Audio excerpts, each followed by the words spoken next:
Anda kembali di Metro Siang, pemirsa, dan sudah bergabung bersama kami Ketua Komisi 2 DPR RI, Bang Rifki. Bang Rifki, ini salah satu penentu dari kelanjutan IKN adalah keputusan Presiden tentang pemindahan IKN. Sikap Komisi 2 seperti apa, Bang? Apakah mendorong percepatan teken Kepres ini atau tidak perlu terburu-buru sebetulnya? Ya, Komisi 2 DPR RI adalah mitra dari Otorita Ibu Kota Nusantara. Kami memiliki 3 fungsi konstitusional yang kami jalankan, yaitu fungsi pengawasan, fungsi legislasi, dan fungsi anggaran. Selama ini kami menjalankan 2 fungsi penting. Yang pertama adalah fungsi anggaran. Tahun 2025 ini ada 14,8 triliun anggaran yang kami kucurkan untuk Ibu Kota Nusantara yang bersumber dari dana APBN. Kami juga menerima laporan bahwa lebih dari 59 triliun kontraktual investasi telah ditandatangani untuk IKN dan lebih dari 7 triliun dari kontraktual tersebut telah terrealisasi dalam bentuk misalnya rumah sakit, hotel, restoran, dan seterusnya. Kenapa Kepres itu menjadi penting? Karena memang kita membutuhkan kepastian secara politik untuk memastikan bahwa implementasi dari Undang-Undang Nomor 3 Tahun 2022 tentang Ibu Kota Nusantara itu betul-betul terjadi, yaitu pemindahan secara definitif Ibu Kota Negara dari Jakarta ke IKN. Kendati demikian, kita juga memaklumi sudut pandang yang disampaikan pemerintah melalui Menteri Sekretaris Negara minggu lalu, Pak Prasetyo Hadi, yang mengatakan bahwa berikan waktu 3 tahun ke depan pemerintah untuk concern menyelesaikan seluruh infrastruktur utama trias politika di IKN, yaitu eksekutif, legislatif, dan yudikatif. Tahun 2025 sampai 2028, Otorita IKN telah mengajukan anggaran kepada kami untuk menyelesaikan perkantoran dan hunian untuk cabang kekuasaan legislatif dan yudikatif.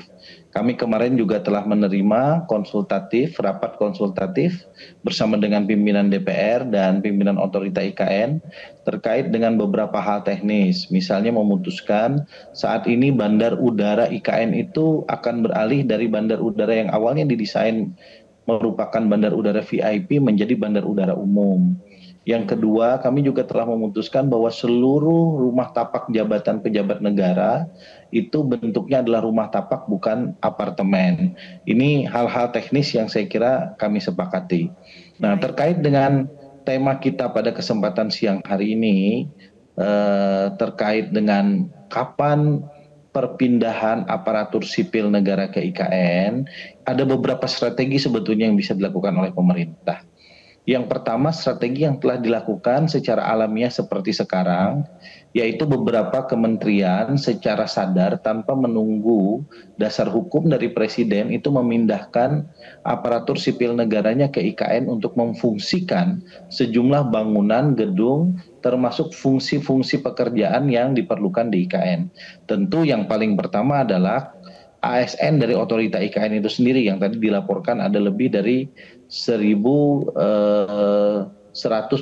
sekian orang yang sekarang sudah menetap di IKN, termasuk pegawai dari Kementerian Kesehatan yang bekerja untuk rumah sakit Kementerian Kesehatan yang ada di sana. Marcel, yang perlu saya sampaikan, dasar hukum untuk menetapkan ibu kota negara dengan dasar hukum untuk melakukan desain pemutasian atau pemindahan ASN kementerian lembaga dari Jakarta ke IKN itu 2 hal yang berbeda. Baik. Kalau kita memerlukan blueprint pemindahan aparatur sipil negara ke IKN, itu bentuknya adalah peraturan presiden, dan ini 2 hal yang sebetulnya tidak saling menyandra.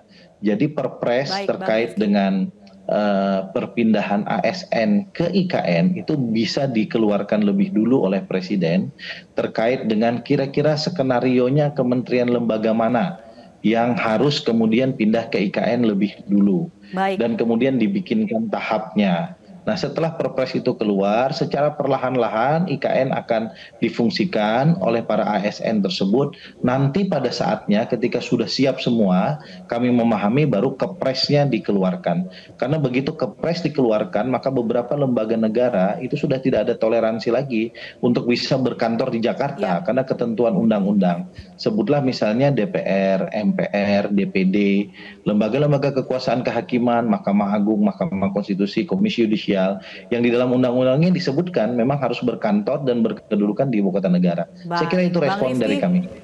Ya, itu tadi bagaimana yang menjadi catatan Komisi 2 ya. Saya mau ke soal Kepres tadi ya, dasar hukum yang memang cukup kuat dan ini juga akan berdampak pada investasi. Ini kan yang dibutuhkan sebelum nanti, tadi Bang Rifki bilang sebelum nanti Kepres ini ditandatangani baru seluruh ASN ini tidak ada alasan harus pindah ke IKN kalau infrastrukturnya sudah siap. Tapi untuk membangun infrastruktur kan juga butuh anggaran, Bang Rifki. Jadi perlukah memang Kepres ini ditandatangani supaya anggaran juga bisa kemudian terkucurkan begitu, termasuk juga dari investasi? Kalau anggaran APBN kan sudah selalu dikucurkan. Total anggaran APBN itu udah lebih dari 100 triliun yang dikucurkan untuk IKN mulai dari tahun 2023 sampai dengan tahun 2025 ini. Nanti totalnya mungkin ya hampir di atas 160 triliun sesuai dengan skenario yang ada. Seluruh anggaran itu adalah kebutuhan untuk infrastruktur pemerintahan, yaitu eksekutif, presiden, wakil presiden, kantor-kantor Kemenko dan para menteri beserta huniannya, kemudian legislatif, MPR, DPR dan DPD beserta seluruh huniannya, dan yudikatif, Mahkamah Agung, Mahkamah Konstitusi, dan Komisi Yudisial beserta huniannya. Nah, Kepres yang ditanyakan Marcel itu adalah Kepres yang pernah diminta oleh Partai Nasdem. Saya kebetulan adalah anggota fraksi Partai Nasdem untuk segera dipastikan positioning IKN sebagai ibu kota negara. Kami memaklumi pernyataan Menteri Sekretaris Negara minggu lalu bahwa kenapa Kepres itu belum ditandatangani, tapi kemudian pembangunan diakselerasi, dipercepat untuk dilakukan, karena memang ada beberapa cabang-cabang kekuasaan yang tadi saya sebutkan, jika Kepres itu ditandatangani, harus berkantor di IKN. Sementara mungkin dalam pandangan pemerintah, kesiapan IKN kan belum 100% untuk ketiga cabang kekuasaan negara. Sekarang yang bisa dilakukan apa? Bikin peraturan presiden. Jadi ada Kepres pada satu pihak, ada peraturan presiden pada pihak yang lain. Kalau Kepres itu isinya adalah menetapkan IKN sebagai ibu kota negara. Kalau peraturan presiden yang kita bahas pada kesempatan hari ini adalah tentang desain penempatan aparatur sipil negara, kementerian lembaga ke IKN. Yang bisa dilakukan sebetulnya hari ini jalan tengahnya adalah segera terbitkan peraturan presiden terkait dengan desain mutasi sejumlah ASN, bahkan mungkin para menteri sebagian kita pindahkan ke IKN. Kalau Nasdem kemarin menyarankan justru wakil presiden dengan kementerian-kementerian lembaga yang relevan untuk dipindahkan ke IKN agar kemudian IKN fungsional. Kalau IKN fungsional ini menjawab pertanyaan Marcel, maka kemudian investasi pasti datang. Karena teori ekonomi kalau demand-nya ada, orangnya ada, maka kemudian investasi pasti hadir. Orang akan berinvestasi untuk bangun sekolah yang baik, bangun restoran, tempat hiburan, tempat olahraga, dan hal-hal lain yang dibutuhkan untuk ini kan sedang pembangunan infrastruktur untuk legislatif.